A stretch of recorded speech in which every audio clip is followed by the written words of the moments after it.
بچه ما تا هنوز نمردیم زنده هستیم که هر خرکس لوده بخیزه سر کرکټ افغانستان گپ بزنه. هغه د پښتو متل دی وایسپي هډوکی خوړل خو ځان ته یې پام نه و چې دا به بیا څنګه وباسم.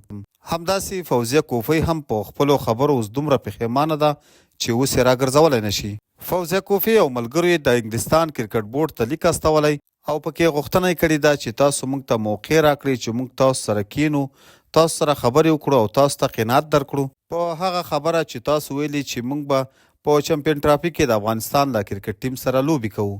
فوزیه کوفی د انګلستان کرکټ بورډ ته ویلي چې ستاسو دې فیصلې موږ ډېر خفه او مایوسه کړي یو. فوزیه کوفی ته دا وایي چې اخر تا ولې داسې وکړل؟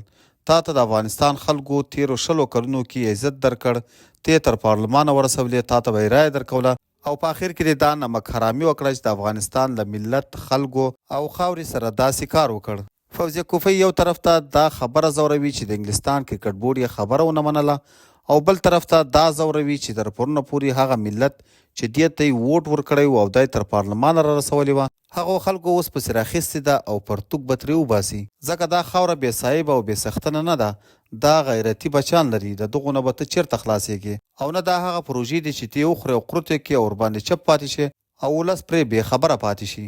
بل د افغانستان کرکټ اوس یوازې په لوبغاړو پورې محدود نه دی، دا اوس د 40 میلیونه افغانانو د خوشحالۍ سبب دی. همدا کرکټران دي چې د افغانستان درې رنګه بیرغ اوس هم په ټوله نړۍ کې رپانده ساتي او همدا کرکټران دي چې د افغانستان ملي سرود ته د نړۍ په مختلفو هیوادونو کې لاس په نامه ولاړ وي. او همدا فوزیه کوفی چې 100 کاله مخکې د مذاکراتو د ټیم غړي وه، دی به ویل چې طالبانو اوس تغییر کړی دی. نو چې طالبانو تغییر کړی دی نو خبره هغه د جوړه شوه.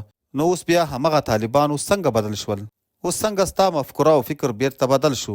اوس بیرته څنګه د خپلې هغه پخوانۍ خبرې څخه واوښتې؟ ځکه چې اوس د افغانستان غیرتي او بهادر بچیانو شړلي یې، اوس درته یو ټوک ډوډۍ نه رسیږي او په بهر هیوادونو کې لکه سپۍ په ځان خولې لګوي. د دې پر ځای چې تا د افغانستان د ملي ګټو حمایت کړی وی، ته د افغانستان د ملي ګټو او ملي کرکټ ټیم په نړیوال سټیج باندې مخالفت کوي.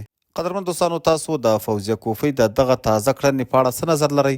نظر مو را سره په کامنټ کې خامخا شریک کړئ او د نورو داسې تازه خبرونو او مهمو مطالبو لپاره